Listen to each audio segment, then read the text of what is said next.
Hello दोस्तों, आप सभी का हमारे यूट्यूब चैनल पर स्वागत है। तो ये घटना चक्र का संक्षिप्त ज्ञान की सीरीज जो हमने स्टार्ट कर रखी है, डेली आपको हम चैप्टर वाइज आपको कराते हैं, टॉपिक वाइज, जिसमें हमारा प्राचीन भारतीय इतिहास चल रहा था। और प्राचीन भारतीय इतिहास है उसमें हमारा गुप्त साम्राज्य हो गया था, वाकाटक राज्यवंश और वर्धन राज्यवंश हमारा हो गया था। आज हम बात करेंगे दक्षिण भारत का इतिहास। क्या इसकी बात करेंगे? दक्षिण भारत के इतिहास की बात करेंगे। इसमें जितने भी इम्पोर्टेंट आपके राजवंश आएंगे उनको आज हम देख लेंगे, ठीक है।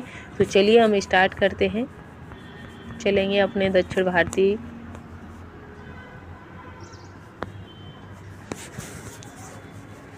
तो दक्षिण भारत के इतिहास में आपका पहला जो वंश रहेगा वो संगम युग रहेगा।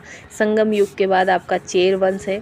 चेर वंश के आपके बाद आपका चोल वंश है। चोल के बाद फिर क्या आएगा? चोल के बाद आपका पांड्य वंश, चालुक्य वंश, राष्ट्रकूट वंश, इन सभी को हम आज की वीडियो में कंप्लीट करेंगे। तो चलिए पहले हम अपना क्या देखेंगे? संगम युग देखेंगे। तो संगम का जो आशय है वो आपका तमिल कवियों, विद्वानों, आचार्यों की परिषद, गोष्ठी, सम्मेलन से है। इन्हीं सभाओं में रचित जो साहित्य है वो आपका संगम साहित्य है, और इसी संगम साहित्य की वजह से इसे संगम युग कहा गया है। कुल 3 संगम आयोजन किए गए हैं। कौन कौन से हैं? तो तीनों संगमों का जो आयोजन है वो पांड्य शासकों के संरक्षण में हुआ था। और तोलकप्पियम ये आपका तमिल भाषा का प्राचीनतम व्याकरण ग्रंथ है। कैसा ग्रंथ है? व्याकरण ग्रंथ है, ठीक है। इसके बाद चेर वंश है। चेर वंश आपका संगम साहित्य के 3 प्रमुख राज्यों जैसे कि चेर, चोल, पांड्य राजाओं के इतिहास की रूपरेखा दी गई है। और चेर राज्य आधुनिक केरल प्रांत में स्थित था, ठीक है। और संगम युग में जो प्रथम चेर शासक आपके कौन थे? तो उदयन जेरल थे, ठीक है। इसके बाद है जो आपके दक्षिण भारत की जो संगम है, तो कौन कौन से संगम है वो हमें देखना है। तो कुल कितने संगम हुए थे? 3 हुए थे, पहला, दूसरा, तीसरा। केंद्र क्या थे? तो मदुरई, और प्रथम संगम का मदुरई था, और कट्टापुरम और उत्तरी मदुरई। अध्यक्ष इनके अगस्त थे। अगस्त के बाद तोलकप्पियर और नकीर थे। ग्रंथ में आपका जो प्रथम संगम में आपका अनुपलब्ध, और द्वितीय में तोलकप्पियम जो कि व्याकरण ग्रंथ है, और तृतीय संगम में आपका ऐतुंगोते जो कि 8 गीत हैं। पत्तू पत्तू ये आपके 10 गीत हैं। परिपादल आदि ये आपके हुए थे, ठीक है। अब फिर है कि चेरों का राज चिन्ह क्या था? तो वो आपका धनुष था। वहीं चेर शासक सेनु गुट्टुवन ने पत्नी पूजा की प्रथा आरंभ की थी। किसकी? पत्नी पूजा की, ठीक है। नेक्स्ट वंश क्या है? चोल वंश है। नेक्स्ट चोल वंश। तो चोल वंश संगम साहित्य में लिखित चोल शासकों में जो सबसे प्रमुख थे वो आपके करिकाल थे। उसके साथ ही है कि करिकाल को जले हुए पैरों वाला भी कहा जाता था। क्या?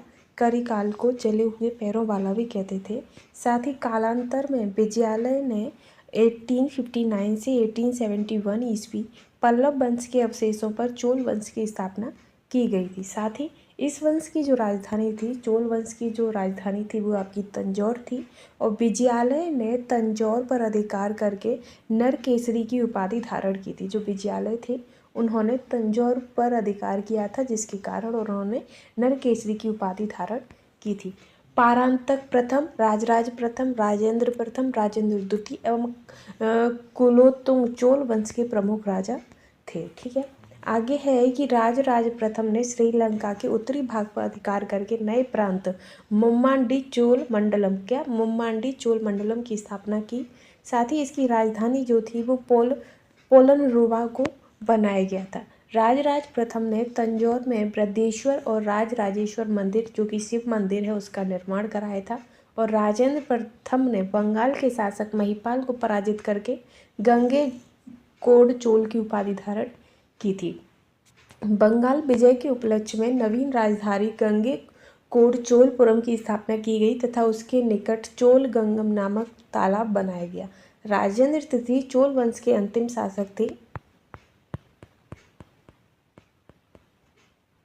चोल प्रशासन के उच्च अधिकारी पेरुनंदम तथा निम्न श्रेणी के पदाधिकारी सिरुदन्नम कहलाते थे। चोल साम्राज्य में 6 प्रांतों में विभक्त था। 6 प्रांत, जिसमें प्रांत मंडलम, बलनाडु, जिलानाडु, साथ ही आपका कुर्रम जो कि ग्राम संघ और ग्राम सभा, श्रेणियों में विभाजित थे। और उर सर्वसाधारण लोगों की सभा थी। जो उर थी वो आपकी सर्वसाधारण लोगों की सभा होती थी। साथ ही सभा और महासभा मूलतः अग्रहार यानी कि ब्राह्मण बस्तियों की सभा, ग्रामों की सभा थी। इसके सदस्य पैरुम कल्लम कहलाते थे। साथ ही व्यापारियों की सभा नगरम कहलाती थी। और ब्राह्मणों को दी गई कर मुक्त भूमि चतुर्वेदी मंगलम कहलाती थी। दान दी गई भूमि ब्रह्मदेह कहलाती थी। और सोने के सिक्के कासू कहलाते थे। चोल वंश में सोने के सिक्कों को कासू कहते थे। और कम्बन में तमिल रामायण की रचना की गई थी। कम्बन ने तमिल रामायण की रचना की गई थी। और कम्बन ओटकुट्टन पुगलेंदी तमिल साहित्य के त्रिरत्न थे। साथ ही नटराज की प्रतिमा को चोल कला का सांस्कृतिक सार कहा जाता है। चोलकालीन महत्वपूर्ण बंदरगाह कावेरी पट्टनम था। चोलों का राजकीय चिन्ह आपका बाघ था। फिर इसके बाद है पांड्य वंश।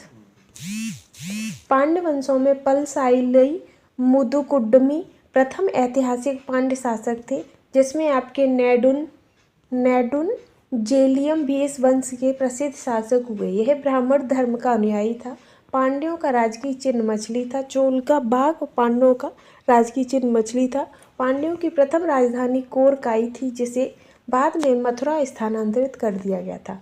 अब ये पाल वंश के बाद राष्ट्रकूट वंश चालुक्य शासक कीर्तिवर्मन को पराजित करके दंती दुर्ग ने राष्ट्रकूट वंश की स्थापना की थी। तो राष्ट्रकूट वंश की स्थापना दंती दुर्ग ने की थी। इन्होंने मान्यखेत या मनकिर वर्तमान मालखेड़ और सोलापुर के निकट को राजधानी बनाई थी। साथ ही एलोरा के जो कैलाश मंदिर हैं उनका निर्माण कृष्ण प्रथम ने कराया था, जो कि राष्ट्रकूट वंश के थे। और ध्रुव धारावर्ष राष्ट्रकूट वंश का पहला शासक था, जिसने कन्नौज पर अधिकार हेतु त्रिपक्षीय संघर्ष में भाग लिया था। अम्भोग वर्ष जैन धर्मानुयायी था, जिसने कन्नड़ भाषा में कवि राजमार्ग की रचना की थी। अम्भोग वर्ष ने आदि पुराण के लेखक जिनसेन और गणित सार संग्रह के लेखक महावीराचार्य को अपने दरबार में आश्रय प्रदान किया था। साथ ही अरब निवासी अलमशूदी और इंद्र तृतीय के शासनकाल में भारत आया था। जो अरब निवासी थे अलमशूदी, ये आपके इंद्र तृतीय के शासनकाल में भारत आए थे। और राष्ट्रकूट वंश का अंतिम शासक जो थे वो कृष्ण तृतीय थे।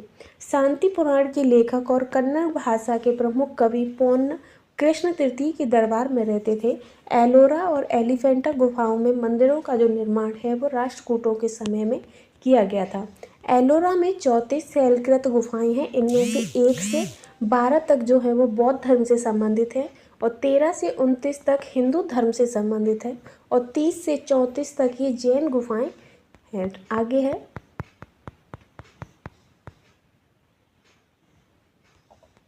राष्ट्रकूटों ने अपने राज्य में मुसलमान व्यापारियों को बसने तथा इस्लाम के प्रचार की स्वीकृति दी थी। अब राष्ट्रकूटों के बाद आपके आएगा चालुक्य वंश यानी कि कल्याणी वंश। तो राष्ट्रकूटों के पतन के पश्चात तैलप द्वितीय ने 1973 और 1997 में कल्याणी के चालुक्य वंश की स्थापना की थी। किसने? कल्याणी ने चालुक्य वंश की स्थापना की थी। सोमेश्वर प्रथम ने कल्याणी को राजधानी बनाया। साथ ही कल्याणी के चालुक्य वंश का सबसे प्रतापी शासक आपके विक्रमादित्य चतुर्थ थे। तो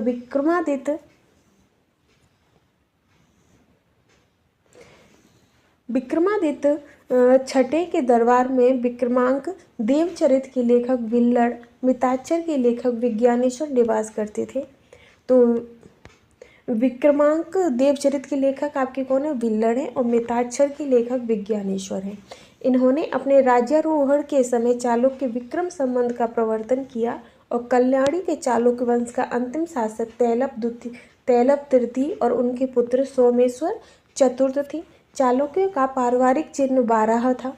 ऐहोल को मंदिरों का नगर कहा जाता था। अब चालुक्यों के बाद कल्याणी हो गया। अब चालुक्य वंश बातापी पे आ गए। तो पुलकेशिन प्रथम ने बादामी अथवा बातापी बीजापुर के निकट को अपनी राजधानी बनाकर बातापी के चालुक्य वंश की स्थापना की थी।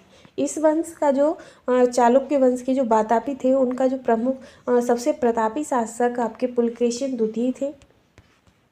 आगे है कि ऐहोल अभिलेख से पता चलता है कि पुलकेशिन द्वितीय ने हर्षवर्धन को नर्मदा नदी के तट पर पराजित किया था। पल्लव शासक नरसिंह वर्मन प्रथम ने पुलकेशिन द्वितीय को परास्त कर वातापी कोण की उपाधि धारण की थी। साथ ही ऐहोल प्रशस्ति की भाषा संस्कृत और लिपि ब्राह्मी थी। इसके रचनाकार रवि कीर्ति थे। इस वंश के अंतिम शासक कीर्तिवर्मन द्वितीय को उसके सामंत दंती दुर्ग ने पराजित कर राष्ट्रकूट वंश की स्थापना की थी। अब आता है चालुक्य वंश के बेगी। अब कल्याणी हो गया, वातापी हो गया, अब बेगी है। बेगी के चालुक्य वंश का संस्थापक विष्णुवर्धन थे। इसने वेगी आंध्र प्रदेश को अपनी राजधानी बनाया। इस वंश का सबसे प्रतापी शासक विजयादित्य तृतीय थे। इनके बाद आते हैं पल्लव वंश। सिंह विष्णु ने 575 और 600 में कांची को राजधानी बनाकर पल्लव वंश की स्थापना की थी। सिंह विष्णु ने वैष्णव धर्मानुयायी थे। साथ ही सिंह विष्णु के दरबार में किरातार्जुनीयम के लेखक और संस्कृत के महाकवि भारवी निवास करते थे। पल्लव वंश के प्रमुख शासक क्रमशः महेंद्र वर्मन प्रथम 600 से लेकर 630 तक, नरसिंह वर्मन प्रथम 630 से 668 तक, महेंद्र वर्मन द्वितीय 668 से 670, परमेश्वर वर्मन प्रथम 670 से 700, नरसिंह वर्मन द्वितीय 700 से 728, नंदी वर्मन द्वितीय 730 से 800 ईस्वी तक इन्होंने शासन किया था। महेंद्र वर्मन प्रथम ने मित्त विलास प्रहसन की रचना की थी। नंदी वर्मन द्वितीय ने कांची के मुक्तेश्वर और बैकुंठ पेरुमाल मंदिर का निर्माण कराया था। अरब आक्रमण के समय पल्लव वंश का शासक नरसिंह वर्मन द्वितीय थे। नरसिंह वर्मन प्रथम ने पहाड़ों को कटवाकर मंडप और एकाश्मक मंदिरों का निर्माण कराया था, जिन्हें रथ मंदिर कहा जाता है। साथ ही इस शैली के सभी मंदिर मामल्लपुरम यानी कि महाबलीपुरम में विद्यमान है। इस शैली को मामल्ल शैली भी कहा जाता है।